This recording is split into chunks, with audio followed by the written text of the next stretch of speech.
Hola a todos y todas, vamos a comenzar ya el evento de hoy. Voy a explicar brevemente en qué consiste la oficina Acelera Pyme y enseguida a Carlos Molina, al que agradezco mucho que haya podido venir al evento con nosotros, va a explicar las barreras de seguridad y cómo podría cumplir con una de las certificaciones ISO, ¿no? Voy a compartir pantalla, si me lo permitís, para explicar brevemente, como digo, la oficina Acelera Pyme. Vale, pues vamos a ver cómo podrían, como digo, cumplir estas barreras de seguridad, ¿vale? El cálculo de distancia hasta el peligro según la norma ISO 13855. Las oficinas Acelera Pyme están puestas en marcha en toda España, gracias a Red.es. Red.es es una entidad pública adscrita al Ministerio de Asuntos Económicos y Transformación Digital y cuentan con un presupuesto global de 8 millones de euros, de los cuales Red.es aporta 6,3 y las entidades beneficiarias, el resto de oficinas, aportamos el resto. Los objetivos que tenemos como oficina Acelera Pyme son el de volver a las empresas más competitivas, pues mejorando o actualizando todos los procesos de negocio, producción, servicios que están haciendo pues, con las tecnologías digitales, metodologías innovadoras. Lo que intentamos es, digamos, que den un paso todas las empresas a esa transformación digital, ¿no? Que ahora mismo, pues si no lo hacen, pues se pueden quedar atrás en el mercado. Damos servicios de información y asesoramiento y resolución de consultas a todas las pymes, a todas las personas autónomas, como digo, sobre metodologías, tecnologías digitales y soluciones de transformación digital. Y también, además de este asesoramiento, en el cual pues, podemos desde ir a vuestra empresa y ver pues, qué soluciones podrían venir mejor, intentar ayudaros en cualquier tipo de asesoramiento, incluso también en temas de ayudas que van saliendo. Ahora, por ejemplo, recientemente han salido las ayudas Innovateic, pues siempre podemos estar ayudándoos y asesorándoos en todo este tipo de materia. Y también ayudamos a entender mejor los procesos de digitalización y cómo se pueden llevar a cabo en vuestra organización mediante pues, un abanico de actividades que estamos haciendo. Este abanico de actividades es, por ejemplo, uno de ellos es el evento que estamos haciendo hoy, en el cual pues, vamos a ver estas barreras de seguridad. Voy a poner un pequeño vídeo que explica pues, brevemente qué es lo que hacemos en la oficina Acelera Pyme, toda esta difusión sobre la digitalización que estamos haciendo y también en qué consisten estos eventos que acabo de decir, de explicar.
En la siguiente pantalla lo que veis son los canales de comunicación que tenéis para contactar con nosotros. Por un lado tenéis, bueno, en la página web, que sería oap.fememal.es. Ahí tenéis pues, el contacto para dirigiros a nosotros y también hay un chatbot, el cual pues, podéis escribir cualquier tipo de pregunta y automáticamente os va a contestar el bot que tenemos y en caso de que no estuviera la pregunta en su base de datos, os pasará con uno de nuestros técnicos de la oficina para que os puedan ayudar y asesorar. También podéis contactar con nosotros vía el correo electrónico, la vía tradicional también del teléfono, e incluso tenemos 3 canales de redes sociales para que contactéis con nosotros. Entre ellos están Facebook, LinkedIn y Twitter. También tenemos el canal de YouTube que se llama FEMEVAL Valencia.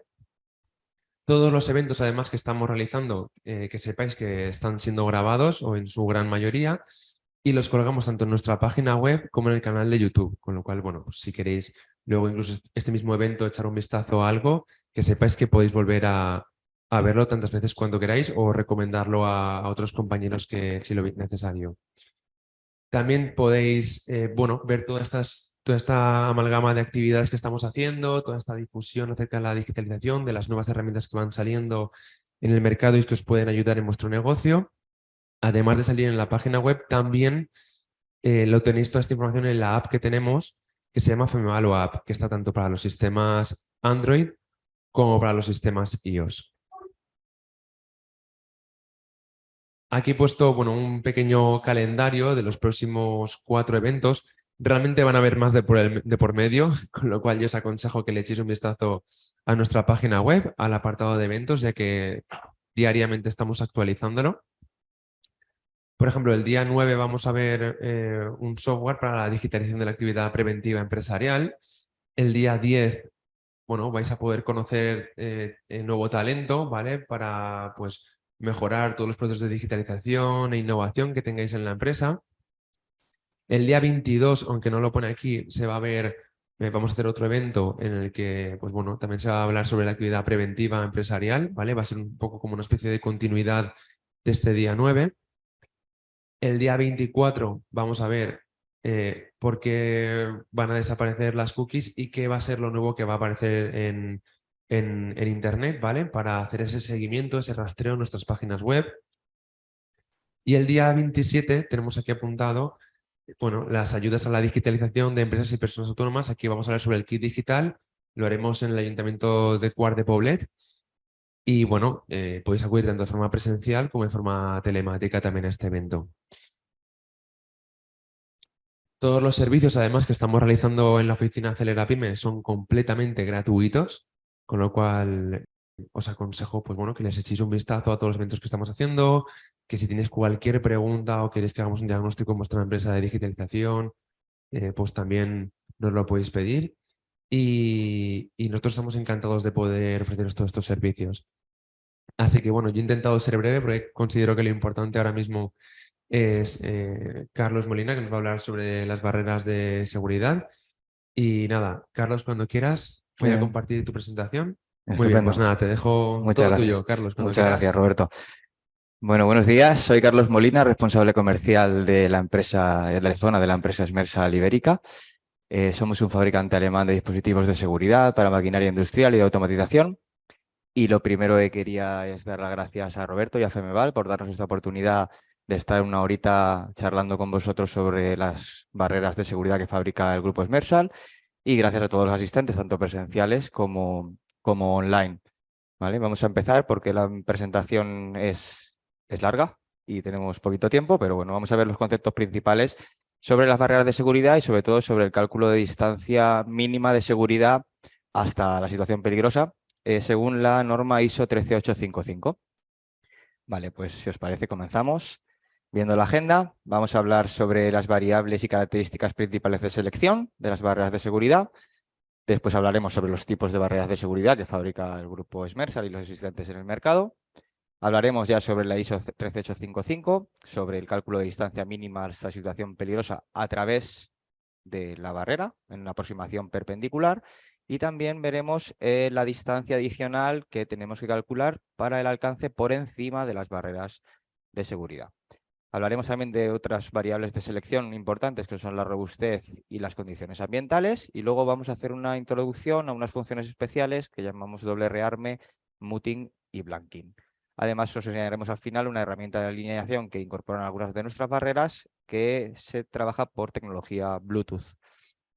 Ahora luego la veréis al final, ¿vale? Estupendo, pues empezamos con las variables de selección. Hemos puesto esta diapositiva para que veáis un poco qué son las barreras de seguridad, que pues, probablemente muchos de vosotros las conocéis, ¿vale? Pero bueno, estas un poco son toda la gama que fabrica el grupo Smersal, ¿ok? Empezamos con las variables y características de selección y vamos a hablar primero de una nomenclatura que hace la ISO 13855 y es la de equipos de protección electrosensibles, o ESPE, ¿vale? Un equipo de protección electrosensible asegura la protección de las personas, llevando a la máquina a una situación segura cuando se activa o se desactiva este dispositivo. Como podéis ver en la imagen, aquí tenéis un robot, por ejemplo, que está paletizando, tiene un perimetral, pero por una zona tiene una zona abierta, en la cual, pues, para intentar proteger a las personas cuando acceden dentro, para parar el robot, por ejemplo, o para alguno de los procesos que hay dentro, instalamos este tipo de dispositivos o barreras de seguridad inmaterial que detectan que una persona, por ejemplo, se ha introducido en esa zona. Veréis que hay diferentes dispositivos luego, dependiendo de la parte del cuerpo que se aproxime. ¿Ok? Perfecto, pues la norma hace una diferenciación entre los tipos de equipos de protección electrosensible, ESPE. Hay tres formatos o tres tipos, tipo 2, tipo 3 y tipo 4.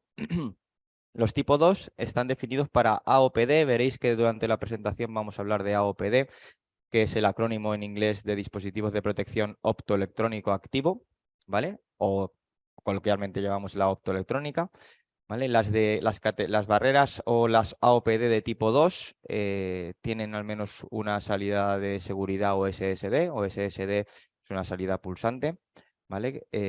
Y debe de desconectarse cuando se interrumpe la barrera o cuando se cuando se quita la alimentación de la propia barrera.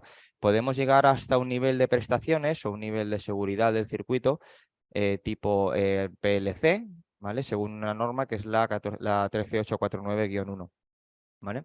El tipo 3, o ESPE tipo 3, estamos hablando ya de AOPDDR, es el acrónimo de Dispositivos de Protección Optoelectrónico Activo Sensible a las Reflexiones Difusas, en castellano, o un poco lo que todos conocemos como un escáner de área, un escáner de zona, un escáner láser, etcétera. Son estos dispositivos que se suelen instalar en dispositivos móviles automáticos para poder detectar el campo de acción por donde se mueven. ¿Vale? También tienen que tener al menos una salida OSSD, como hablábamos, y deben desconectarse cuando detectan a algún objeto o alguna persona en su campo de detección o cuando se le quita la alimentación. Estos equipos podemos alcanzar hasta un PLD de Dinamarca, un nivel de prestaciones, un nivel de seguridad, según ISO 13849. ¿Vale? Y por último, los ESPE de tipo 4 son las barreras o AOPD de categoría 4, que tienen que tener al menos dos salidas o SSD y también deben desconectarse cuando se interrumpen o cuando se quita alimentación, y en este caso deben de ser capaces de detectar su circuito hasta el 99% de los fallos peligrosos que puedan darse, y por tanto alcanza el máximo nivel de prestaciones o de seguridad según 13849, que es PLE. Quizá os suene este tipo de nomenclatura de esta norma, ¿vale? Bueno, ¿cuáles son las variables y características de selección las más importantes, ¿vale? La primera es el tiempo de respuesta de la OPD. El fabricante, en este caso Smersal, en su manual de instrucciones nos dirá cuál es el tiempo de respuesta de la barrera. Ese tiempo de respuesta es desde que introducimos la parte del cuerpo que tapa el haz, que interrumpe el haz, hasta que las salidas se desconectan. Como os podréis imaginar, estamos hablando de milisegundos. En nuestras barreras, por ejemplo, estamos hablando de 10 milisegundos desde que se introduce, por ejemplo, la mano hasta que se desactivan las salidas OSSD que hablábamos antes. Otra variable muy importante es la D, que es la resolución, que es la capacidad de detección o la distancia entre los haces. En todo lo que es la barrera de seguridad que podéis ver aquí, por ejemplo, hay diferentes haces de luz, ¿vale? Pues la D o la resolución es la distancia que hay entre los haces. Aquí podéis ver esa D que nos indica cuál es la distancia, que luego veremos qué es lo que comúnmente llamamos dedo, mano, etcétera. Ahora lo veremos. Otra variable importante es la A, que es la altura o la longitud de la propia barrera, ¿vale? Veréis que también luego la tenemos muy en cuenta para calcular la distancia por encima de ella. Y la D, que es la distancia máxima de la zona efectiva de detección o la distancia máxima entre emisor y receptor, que permite la propia barrera, que esto también es una variable que indica el fabricante dependiendo de la potencia de los haces de luz. Y después veremos dos variables, que son la robustez y las condiciones ambientales, que dependerán del lugar donde las vamos a instalar. ¿Vale? Existen tres tipos de barreras, ¿vale? Una es las cortinas o con haces continuos o cortinas, no comúnmente llamadas en el mercado, ¿vale? Es donde tenemos una resolución o una distancia X entre haces. Después tenemos las barreras de 2, 3 y 4 haces o barreras multi-haz, que normalmente son para detectar el paso de personas a zonas, ¿vale? Y por último tenemos las barreras de un solo haz. Vamos a poner el puntero, supongo que podremos ponerlo desde aquí y así lo podéis ver. Esto, por ejemplo, sería una barrera de paso de persona de 3 haces, ¿vale? Esto sería, por ejemplo, una barrera con resolución 30 milímetros entre haces, que detectaría incluso la introducción de una mano, ¿vale? Y estos serían unas barreras monohaz, en este caso están puestas una encima de la otra, para detectar también que pase una persona, por ejemplo, ¿vale? Bueno, dentro de las barreras que hablábamos ahora estaban las cortinas. Smersal siempre nomencla como SLC, Safety Light Curtain, a las cortinas de haces continuos con una resolución D. Recordar que era una de las variables que hablábamos antes, ¿vale? Y las más habituales o las resoluciones más habituales en el mercado son la de dedo. Normalmente se llama así en el mercado a la de 14 milímetros entre haces. Y la de mano, que es para la introducción, detecta hasta la introducción de una mano, que son la de 30 y 35 milímetros, entre resoluciones entre haces, ¿vale? Smersal fabrica los modelos SLC 240COM, que es categoría 2 hasta PLC, hablábamos antes de un ESPE de tipo 2, y luego las demás ya son ESPEs de tipo 4 hasta PLE y son los modelos SLC 440COM con funciones básicas y la SLC 440 con funciones avanzadas y la 445 con funciones avanzadas más la función de muting, que luego hablaremos de ella. Después tenemos las barreras propiamente o las rejillas, depende en la norma, ¿vale? Que Smersal nomencla como SLG, Safety Light Grid, barreras de 2, 3 y 4 haces o barreras multi-haz, ¿vale? Estas se utilizan para la detección del paso de personas, ¿vale? Tienen, imaginaros, en 800 milímetros de longitud de la barrera, tenemos 3 haces y con esto somos capaces de detectar que una persona se introduce en un área. Sin embargo, tendríamos mucho más difícil la detección de que una persona pueda meter un brazo porque podría caber entre los haces de la propia barrera. Para eso están las barreras que acabamos de ver, que son las cortinas, ¿vale? Bueno, pues los modelos fabricados por Smersal son exactamente los mismos que hemos visto antes, pero en este caso con SLG, con grid. La 240COM, SLG 240COM es un ESPE de tipo 2 hasta PLC de Castellón, según 13849.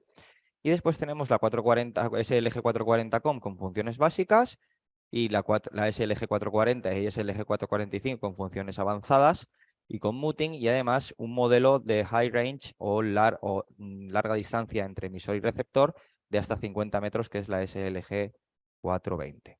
¿Vale? Y por último, en tipos de barreras tenemos las barreras monohaz, son las SLB o como nomencla Smersal Safety Light Beam, es un solo haz, ¿vale? Y los modelos fabricados por Smersal son la SLB 240 y la SLB 440. Una es ESPE de tipo 2 y otra es un ESPE de tipo 4, hasta PLC y PLE según ISO 13849. Estos son los tipos de barreras que nosotros fabricamos y generalmente los que existen en el mercado, ¿vale? Y ahora vamos a pasar a realizar el cálculo de la distancia mínima hasta la situación peligrosa según la ISO 13855. Tener en cuenta que vamos a hablar sobre la aproximación perpendicular, ¿vale? No sobre aproximación paralela o aproximación angular, ¿vale? La aproximación vertical es la más habitual y es la que instalamos la barrera en vertical, emisor y receptor. Y nosotros andamos hacia la barrera o introducimos alguna parte del cuerpo a través de la barrera, ¿vale? Una aproximación en horizontal sería colocar la barrera paralela al suelo, por ejemplo, Y una aproximación en vertical sería ponerla en angular, en ángulo diferente a 90 o a 180, siempre con el plano de referencia, el suelo, por ejemplo, o donde esté el plano de referencia de la barrera, ¿vale? Como podéis ver en esta imagen, esto sería la barrera de seguridad, ¿vale? Nosotros nos aproximamos en esta dirección, ¿vale? Y lo que vamos a calcular es esto, S. Es la distancia mínima que tenemos entre la barrera y el peligro, ¿vale? Para asegurar que cuando se interrumpa la barrera se produzca una parada en el tiempo suficiente para que no podamos llegar hasta la situación peligrosa. Esa es la clave, eso es lo que vamos a ver, hoy, ¿vale? Por esto tenemos aquí el peligro y aquí tenemos S, que esta es lo que vamos a calcular hoy, ¿vale? Bueno, pues la 13855 nos da una norma, una fórmula general, ¿vale? Donde S es la distancia mínima desde la zona del peligro hasta la zona de detección, es el cálculo que vamos a hacer. Luego la K son constantes calculadas a partir de los datos sobre velocidades de aproximación del cuerpo, partes del cuerpo. Ahora veréis que dependiendo del tipo de barrera hay una fórmula u otra, pero esta es la fórmula general. Muy importante, la T, el tiempo total de respuesta de todos los elementos del circuito de seguridad y también de la inercia del sistema, ¿vale? Este es un cálculo elemental que es el primer cálculo que un diseñador tiene que hacer, ¿vale? Tenemos el tiempo de respuesta de la barrera, tendremos el tiempo de respuesta de la lógica de seguridad, módulo de seguridad, PLC, etcétera. Tendremos el tiempo de respuesta, por ejemplo, de un variador o de un driver o de unos contactores o de unas electroválvulas. Pero también tendremos que calcular el tiempo de respuesta a la inercia del sistema. Pues si tenemos un motor que está girando, pues cuánto es el tiempo que tarda el motor realmente en parar, ¿vale? O un cilindro realmente en detenerse. Y este es lo complicado, ¿vale? Esto es lo complicado. Aquí es donde realmente no sirve solo sumar, hay que hacerlo empíricamente. Nosotros, por ejemplo, Smersal ofrece a través de su servicio de consultoría, ingeniería de seguridad de Technicum, ofrecemos el servicio de poder calcular el tiempo de respuesta del sistema, ¿vale? Para luego utilizarlo en la fórmula de cálculo, ¿vale? Y después tendremos otra variable que es la C, que es la distancia adicional que tiene que tener en cuenta la intrusión hacia la zona peligrosa antes de la activación del dispositivo. Ahora veremos cada una de las fórmulas, ¿vale? Que veréis que vais a desgranarlas. Vale, pues las fórmulas dependen sobre todo de la resolución. Quiero que entendáis esto. Dependiendo de la resolución que tenga de la barrera, dependiendo de los haces que tenga la propia barrera, podremos poner la barrera más cerca o más lejos. Obviamente, si tenemos una barrera de 14 milímetros entre haces, o sea, que detectan casi un dedo, imagino que estaréis pensando que se puede instalar más cerca de la situación peligrosa que si es de 800 milímetros y de 3 haces solo, donde podemos meter hasta un brazo si queremos, ¿vale? Pues depende de esta resolución, habrá una fórmula u otra para el cálculo de esta distancia mínima. La primera es con resolución alta, lo que hablábamos al principio, las cortinas de 14 milímetros dedo o de 30 o 35 milímetros mano. ¿Vale? Para eso la fórmula es tal que así. La distancia mínima es igual a 2000 por el tiempo de respuesta más 8 por la resolución, que es de, recordar que hablábamos antes, menos 14. ¿Vale? Imaginar que tenemos una resolución de 14 milímetros o de dedo la barrera. Por lo tanto, si yo pongo aquí 14, menos 14, 0, por 8, 0, se va esta parte de la fórmula, ¿vale? Y entonces nos quedamos únicamente con 2000 por el tiempo de respuesta. Si el tiempo de respuesta del sistema es 0,5 segundos, 2000 por 0,5 tendremos 1000 milímetros desde la barrera o desde la cortina hasta la situación peligrosa. Es mucho, ¿eh? Como podréis ver, esta norma es bastante restrictiva. Te dice, mira, como he sido bastante restrictiva contigo, si el resultado es mayor a 500 milímetros, entonces podemos utilizar una fórmula un poquito menos restrictiva, que es 1600 por T más 8 por D menos 14. Volvemos a quitar esta parte de la fórmula y tendríamos 1600 por 0,5, 800 milímetros. En este caso, el valor mínimo debe ser de 500 milímetros, ¿vale? Desde la barrera hasta la situación peligrosa. Estaréis pensando que 0,5 es mucho, 0,5 segundos es poco tiempo. Realmente es mucho hablando de sistemas electrónicos. Estamos hablando de una barrera que son 10 milisegundos, estamos hablando de un módulo de seguridad que igual son otros 10 milisegundos, estamos hablando de un variador de frecuencia con unas entradas STO que igual estamos hablando de otros 20 milisegundos. y luego tendríamos que calcular la distancia. Muchos sistemas paran casi instantáneos, ¿vale? Pero es que 0,5 segundos es muy instantáneo. Por eso quiero que tengáis en cuenta que esta norma es, hay que cumplir, bueno, hay que cumplirla. Sabéis que las normas armonizadas no son de obligado cumplimiento, pero dan presunción con la directiva, con los requisitos esenciales de la directiva y hay que tenerlas en cuenta porque es la única forma de realmente asegurar de una forma armonizada que estamos instalando la barrera correctamente. Por lo tanto, ojo con esto, ¿vale? Porque con distancias de 0,5 segundos, con resoluciones de 14, estamos hablando de 1000 milímetros hasta la situación peligrosa. También supongo que si hablamos de la parte económica, podréis entender de que una barrera o una cortina con 14 milímetros de resolución entre haces es, tiene un valor económico algo superior a una de 35 o de 30, porque al final tiene más haces de luz, más fotocélulas internamente, ¿ok? Bueno, aunque la electrónica de control realmente sea la misma, ¿vale? ¿Alguna pregunta? Justo quería, Directamente, ¿eh? justo quería decirlo yo también. Nada, tanto los que estáis de forma presencial como los que estáis de forma telemática, si en cualquier momento tenéis alguna duda, alguna cuestión que queréis hacerle a Carlos, que nada, indicarlo por el chat y enseguida os daríamos paso, ¿eh? Eso no os preocupéis, que también la idea es responder a todas vuestras preguntas.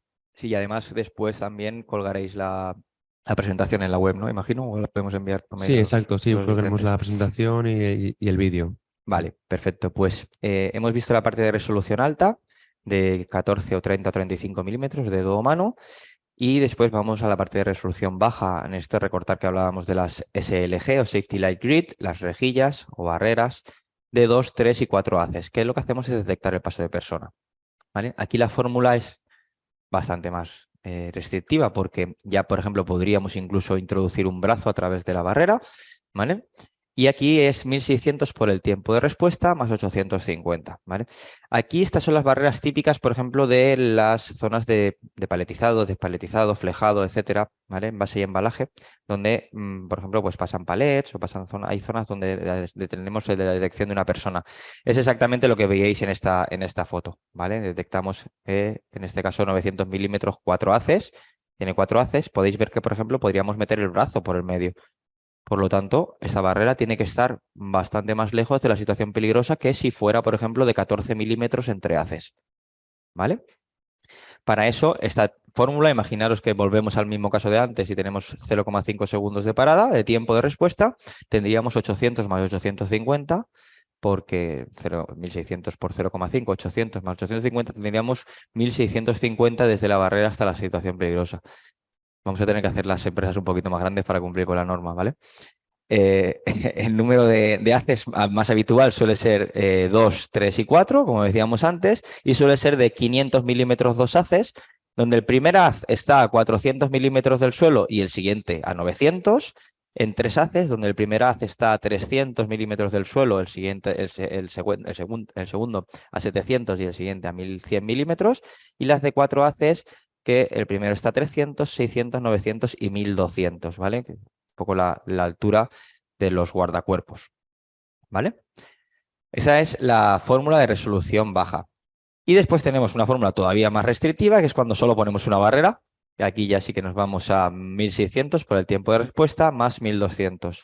En este caso es para barreras monohaz, que en el mismo caso de antes tendríamos 1600 por 0,5, tendríamos 800 más 1200, 2 metros. 2000 desde la barrera monohaz hasta la situación peligrosa, ¿vale? Esto es el cálculo de S, de la distancia mínima a través de la barrera, ¿ok? Pero además tenemos que tener muy en cuenta que dependiendo de la altura de la barrera y del plano de referencia, que si en este caso es el suelo, tendremos también la posibilidad de llegar al peligro por la parte de arriba, ¿vale? Siempre que no haya una estructura en la parte superior, etcétera, ¿vale? Para esto vamos a calcular esta variable, que es CRO, ¿vale?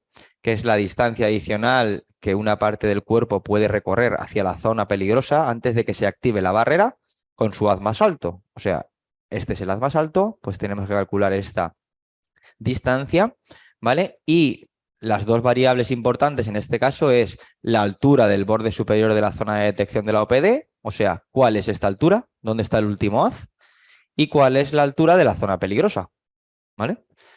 Por lo tanto, tenemos que aplicar la norma 13855, la tabla 1, en la cual nos da este valor CRO que tendremos que adicionar a la distancia mínima que habíamos calculado antes con el tiempo de respuesta, etcétera.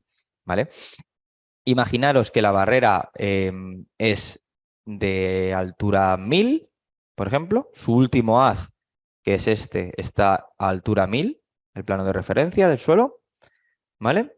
Y tenemos una altura del peligro que está a 1000 también de altura, a la misma referencia, a la misma altura que la barrera, ¿vale?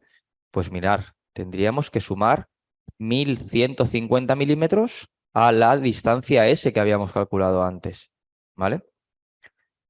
Si tenemos una altura del peligro a 1000, creo que no es nada recomendable poner una barrera cuya altura sea a 1000. O sea, si este peligro está a 1000 y esta barrera está a 1000, yo creo que no estamos diseñando algo correctamente, a no ser que queramos separarla mucho. Oye, si queremos separarla mucho y tenemos espacio, ningún problema, ¿vale? Pero en ese caso tendríamos que ir a barreras superiores en altura, ¿vale? Si tenemos una barrera la altura del peligro está a 1000, por ejemplo, si ponemos una barrera de altura 1600, por ejemplo, ¿vale? Entonces ya no tenemos que sumar ese CRO o esa distancia adicional y sería únicamente el cálculo de la distancia a través. ¿Por qué? Porque por arriba ya no vamos a llegar al peligro. Si tenemos una barrera de 1600 de altura y el peligro está a 1000, no vamos a llegar por arriba, ¿vale? Solo podríamos llegar a través. Por lo tanto, esta parte de la fórmula se va a CRO. Siempre tenemos que intentar buscar esta parte de ceros, ¿vale? Donde el CRO es cero, la suma, para que únicamente nos quedemos con la distancia S, ¿vale? Un poco la recomendación que hacemos para los diseñadores, ¿vale? Vale, pues una vez vista esta distancia o este cálculo de distancia a S y el CRO, la distancia mínima según 13855, vamos a hablar de las otras variables, que son la robustez y las condiciones ambientales. Es muy importante en este caso la robustez, dependiendo de dónde vayan a ir instaladas estas barreras. Normalmente suelen ser zonas de paso o zonas donde son proclives a recibir golpes, ¿vale? Para eso muchos fabricantes ofrecemos carcasas de protección para las propias barreras para que no sufran estos golpes directamente. O si podemos o si pueden sufrir estos golpes directamente, por ejemplo, nosotros fabricamos toda la extrusión de aluminio con una estructura cerrada y donde tenemos un haz, tenemos un orificio, ¿vale? Esto da una robustez bastante importante a lo que es la propia barrera. Ponemos una lente, obviamente, delante para proteger los haces, ¿vale? Pero es una estructura total y un orificio donde hay un haz. Esto es muy importante con respecto a otras barreras de la competencia que realmente fabrican la extrusión a tres caras y cuando producen un golpe se produce un achatamiento, se rompe la lente, ¿vale? Esto sería una parte importante de la robustez, aparte de lo que es las carcasas de protección. Y además, las condiciones ambientales también son muy importantes, sobre todo en la parte del grado de protección IP.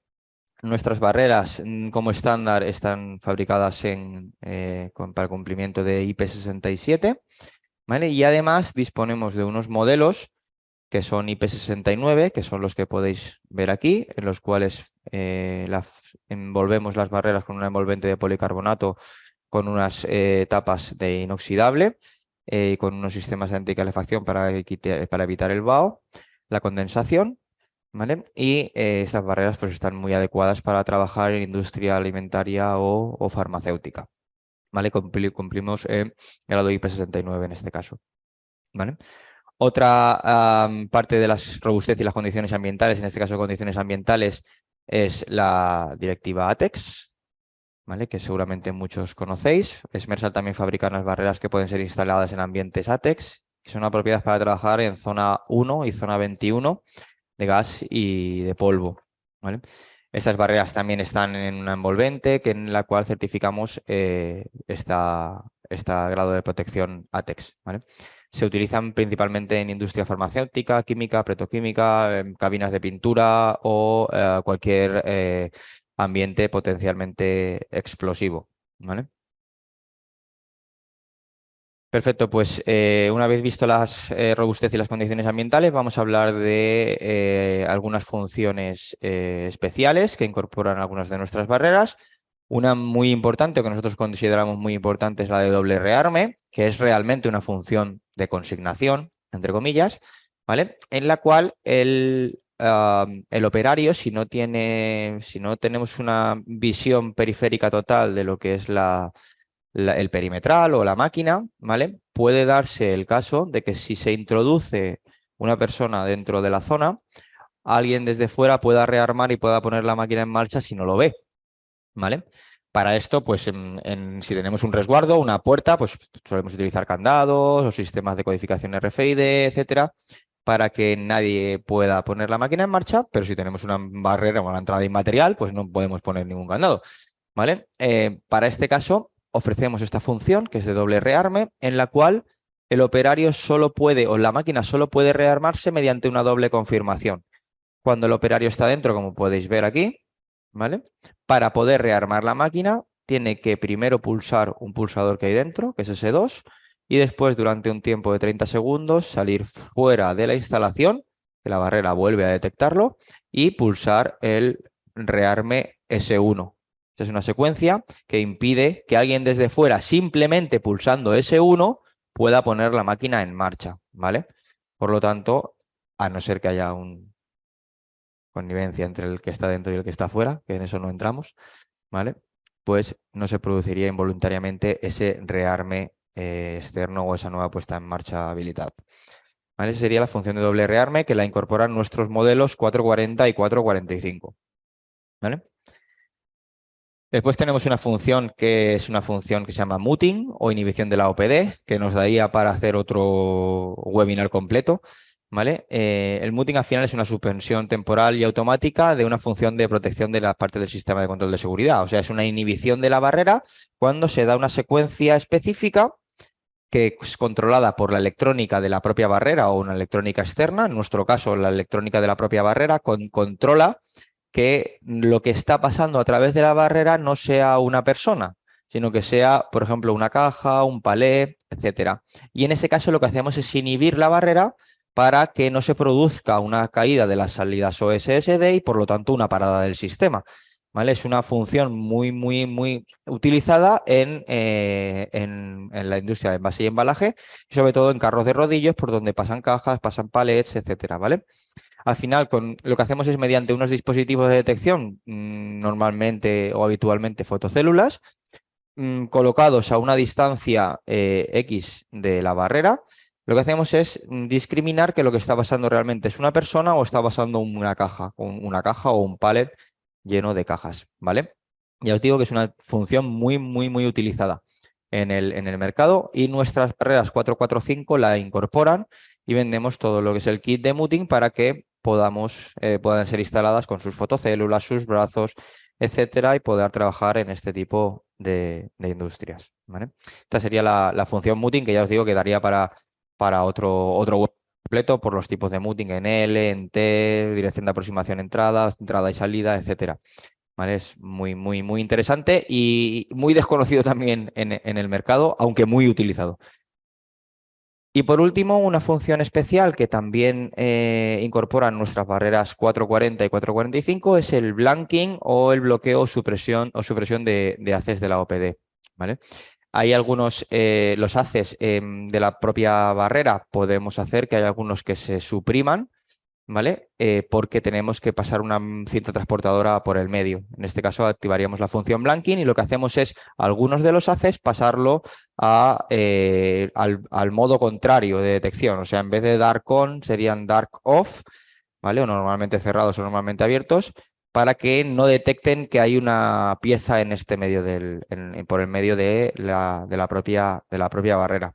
Esta sería la función de blanking, que no es muy habitual. Esto que os he dicho es un blanking fijo en el cual incorporamos una pieza que está en medio de la barrera, aunque también podría ser flotante. Si estamos alimentando, por ejemplo, una barrera, podríamos decirle que se interrumpan los haces uno tras otro y la barrera no caería. Son funciones, en este caso, especiales para poder favorecer la producción o para poder ayudar a la producción, ¿vale? Y por último, quería hablaros también de una función muy interesante que incorporan nuestras barreras 440 y 440COM. En este caso, las 440COM, que son las funciones, la barrera con funciones básicas, también incorpora esta herramienta, que es una herramienta sobre todo de alineación, aunque es para algo más, ¿vale? En la cual trabajamos por Bluetooth con la propia barrera, ¿vale? Lo que hacemos es, tenemos una app que está disponible para Android y para iOS, para iPhone, ¿vale? O para iPad también. Es una app que se llama SLC Assist, que es totalmente gratuita, obviamente. Y lo que hacemos es cuando la instalamos en el móvil, en el smartphone, nos acercamos a la propia barrera, nos conectamos con ella con el receptor vía Bluetooth, ¿vale? Y nos aparecen estas tres pantallas que veis aquí, sobre todo son las principales. Esta sería la primera que se ve de la barrera, donde tenéis el tipo, el número de serie, la resolución, información sobre la propia barrera que tenéis instalada, si sus salidas de seguridad están a on o están a off, y cuál es la calidad de señal que tenemos entre los haces, entre emisor y receptor. Si clicamos en el BIMS, podemos ver el estado de cada uno de los haces individualmente y en tiempo real. Por ejemplo, si imaginaos que tuviéramos una barrera de 1900 de altura y con resolución 14, cada 14 milímetros un haz, que esto tiene como 170 haces más o menos, podríamos ver en tiempo real cada uno de los haces cómo está. Y la señal, el nivel de señal que está recibiendo entre emisor y receptor. Si tenemos la señal correcta con 3 estrellas, por ejemplo, en este caso, es una forma pues, amigable de decir que la alineación es perfecta. Incluso cualquier tipo de vibración podría hacer que la barrera no caiga sus salidas de seguridad, ¿vale? Esto es muy importante porque puede ser que a lo mejor por vibración pueda caer sus salidas de seguridad porque se dejen de ver algunos de los haces, ¿vale? Si tenemos así en la alineación correcta, pues podemos estar tranquilos que la barrera, incluso con las vibraciones leves, no va, no va a desactivarse. Además, tendremos otra pantalla que ya nos da algo de información más sobre la propia barrera, incluso la posibilidad de poder poner una dirección de correo electrónico para que la aplicación nos mande un mail de las veces que se ha pulsado la barrera, que se ha activado las salidas OSD, etcétera. ¿Vale? Es una herramienta muy interesante para poder hacer una alineación, pero también un mantenimiento preventivo de de la propia barrera de seguridad, ¿vale?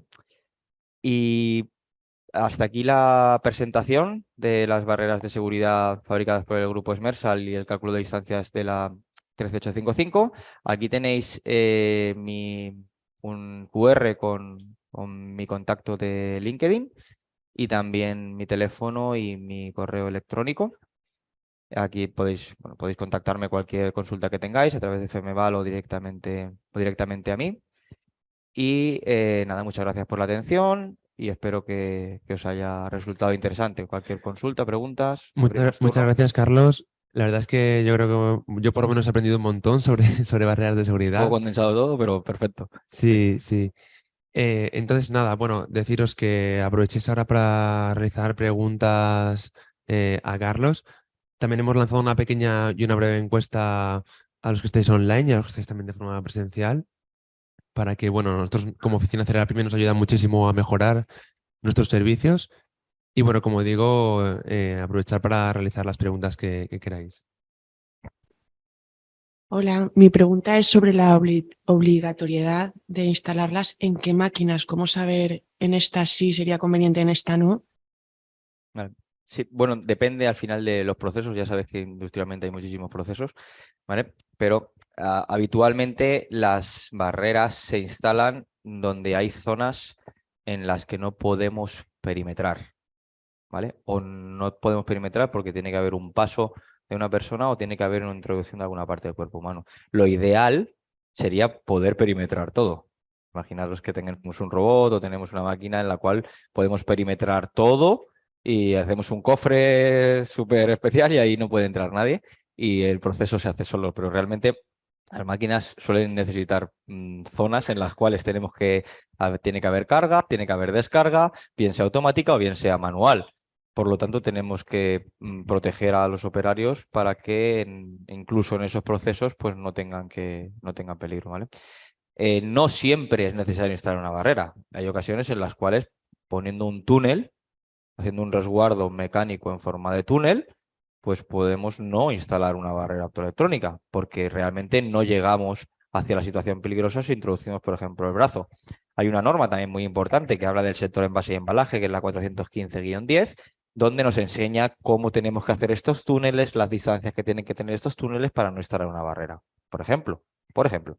Pero si en este caso pues no tenemos esa posibilidad de poner el túnel o realmente pues ahí tendremos que poner una barrera optoelectrónica y tendremos que discriminar que salga una carga o que salga o que puedas introducir el brazo. ¿Vale? Por ejemplo, prensas también. En las prensas es muy habitual poner una barrera. En las prensas normalmente son, y además son prensas de alimentación manual o de carga manual, tenemos que estar introduciendo piezas, tienes que poner una protección para que la persona pues, no pueda tener ese peligro. Un montón de aplicaciones más, las barreras. Sobre todo en base a embalaje, prensas, máquina herramienta.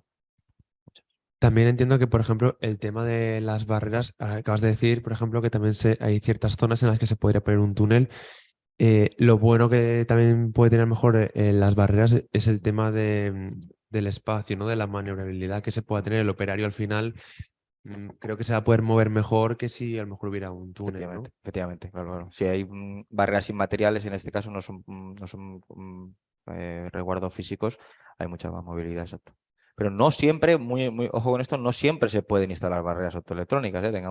Tengamos en cuenta esto, depende de la evaluación de riesgos, muy importante, dependiendo de la evaluación de riesgos que hagamos, según la 12100, vamos a saber si podemos si podemos instalar una barrera o no. Muchas veces no sirve querer, simplemente porque por cálculo de distancias, muchas veces, pues oye, la barrera la ponemos precisamente por lo que has dicho tú, Roberto, porque tenemos esa mayor movilidad o esa mayor posibilidad de acceso. Pero hay ocasiones en las cuales tendríamos que poner un resguardo físico. ¿Hacéis algún tipo de asesoramiento, digamos, bueno, gratuito o no, pero a las empresas que a lo mejor pues tengan ese Sí. tipo de dudas para... Sí. Tenemos a través de nuestra división de consultoría e ingeniería de seguridad que hemos comentado antes, de Technicum, realizamos tanto la medición del tiempo de respuesta de únicamente, que es un servicio, está tipificado de la medición del tiempo de respuesta para saber si una barrera está bien instalada o cómo se tiene que instalar. Y además este servicio está incluido dentro de lo que es la confección de expediente técnico, elaboración de expediente técnico para marcado CE, que es otro servicio que también ofrecemos para fabricantes de maquinaria. Sí. Vale, parece que hay alguna pregunta también online, ¿no, Jorge? Sí, mira, dice, buenos días, dos preguntas. La primera, si ponemos una barrera en vertical instalada en una soportación anclada al suelo, ¿a qué altura máxima se puede poner la barrera con respecto al suelo? Es decir, ¿cuánto puedo elevar la barrera en la soportación? Y la segunda es con respecto a la pregunta 1. Pues si, por ejemplo, si tenemos una barrera en vertical de 900 milímetros en una soportación en el suelo y la barrera con respecto al suelo está a 100 milímetros, cuando calculamos el CRO, ¿cogemos 1000 o cogemos 900? A ver, la primera, la altura, el primer haz con el plano de referencia, que por ejemplo, imaginaros que es el suelo, ¿vale?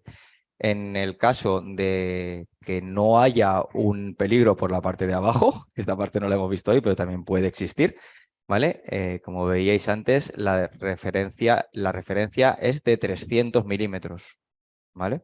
Desde el suelo, ¿vale? ¿Por qué es de 300 y en el caso de los perimetrales fijos, por ejemplo, es mucho menor?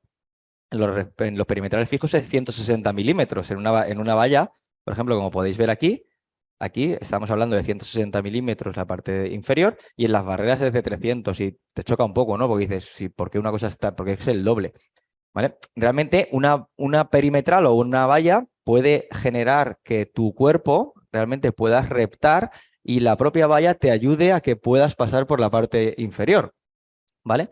Sin embargo, los 300 milímetros de la propia barrera no te hacen fuerza contra tu cuerpo y no te permiten reptar por debajo. O sea, con 300 milímetros sería suficiente, siempre que hayamos calculado que por la parte de abajo no podamos llegar al peligro también. Ojo con esto, ¿vale? No sé si esto hace un poco, responde a la pregunta de si cuál es la altura sobre el plano de referencia, serían 300 milímetros. Y luego creo que hablaba sobre la parte la segunda hablábamos sobre las partes del CRO, ¿vale? El CRO, estábamos hablando de que la barrera, el plano, este punto, ¿vale? Es la referencia sobre el suelo pisable. O sea, realmente lo que estamos haciendo es calculando, según percentiles del cuerpo humano, estamos calculando cuál es el punto, cuál es la distancia CRO que tenemos que adicionar dependiendo de el punto máximo de altura del peligro y el punto máximo de dónde esté la barrera. Si la barrera es de 900 milímetros, su último es hasta 900 y la hemos pegado al suelo, pues la altura será 900. Pero si la hemos puesto a 300 del suelo, pues tendremos 1200 como plano de referencia en altura para el cálculo del CRO. ¿Vale? Esto es un tema interesante que si ampliaremos con algún ejemplo en futuros webinars, porque es bastante importante conocerlo. Vale, parece que hay alguna pregunta más, ¿no, Jorge? Sí, tenemos 2 preguntas más. Dice, en el caso de máquinas de carga manual, si la distancia de la barrera a la carga supera los 250 o 300 milímetros, ¿puede llegar a ser malo para la ergonomía? ¿Qué podemos hacer para solucionarlo? Si la barrera está a 200 o 300 milímetros, ¿puedes repetir, por favor? Sí, dice, en el caso de máquinas de carga manual, si la distancia de la barrera a la carga supera los 250 o 300 milímetros, ¿puede llegar a ser malo para la ergonomía? ¿Qué podemos hacer para solucionarlo? Eso es una pregunta bastante compleja. La ergonomía depende de un montón de cosas. No solo con esas variables es imposible responder si puede ser malo o bueno para la ergonomía. Lo que puedo responder es que 200 o 300 milímetros desde la barrera hasta la situación peligrosa es bastante poco. Estamos hablando de, imaginaros que estamos en resoluciones mínimas de 14, por ejemplo, de dedo.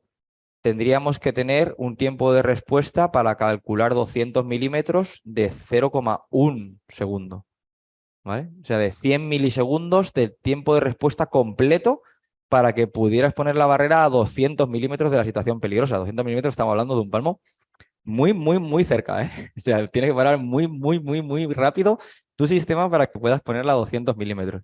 Y creedme que hay en el mercado muchas barreras que se ponen a 200, 300 milímetros y no estamos teniendo en cuenta que el sistema tendría que parar en este caso en 0,1 segundos para poder ponerla así, porque no me vale en ese caso pasar a esta parte de la fórmula, porque necesito 200 milímetros, ¿vale? Aquí veis que la distancia mínima son de 500 milímetros. Cuanto a la parte de la ergonomía, lo siento que no pueda responderte porque hay muchos otros factores que hay que tener en cuenta para poder saber si ergonómicamente es correcto o no. Vale, y tenemos una última pregunta. Dice, buenos días. ¿Se podría encontrar el PL de seguridad de cada barrera en la identificación o en su marcado CE? ¿Se puede descargar una biblioteca para el cálculo de PL? Sí, los fabricantes, nosotros, por ejemplo, ofrecemos en nuestro manual de instrucciones cuál es el valor de la probabilidad de fallo peligroso por hora, o sea, de PFHD, que sabiendo que estamos hablando de una barrera de categoría 4 y otras variables, que hoy no es el foro para hablar de la 13849, pero nosotros indicamos cuál es la probabilidad de fallo peligroso por hora y cuál es la categoría, que en este caso es 4, y cuál es el PL máximo alcanzable, que es E. Es el máximo, por ejemplo, en nuestras barreras SLG 440COM o SLG 440 o 445. Siempre indicamos esta variable de probabilidad de fallo peligroso por hora y el máximo nivel de prestaciones alcanzable. Y obviamente, ese, ¿vale? Y obviamente nosotros ofrecemos en nuestra web una librería para software sistema para que podáis descargar el modelo de barrera específico y poder introducirlo en software sistema para realizar el cálculo del nivel de prestaciones o el nivel PL. Exactamente, sí. ¿Hay alguna pregunta más, Jorge, online? Vale. Los que estáis de forma presencial, ¿no tenéis más preguntas que hacerle? Vale. Pues bueno, nada, muchísimas gracias a Smersal, a ti en particular, Carlos, Gracias a vosotros. por haber hecho este evento posible, por haberte también acercado a las instalaciones, a poder dar la charla.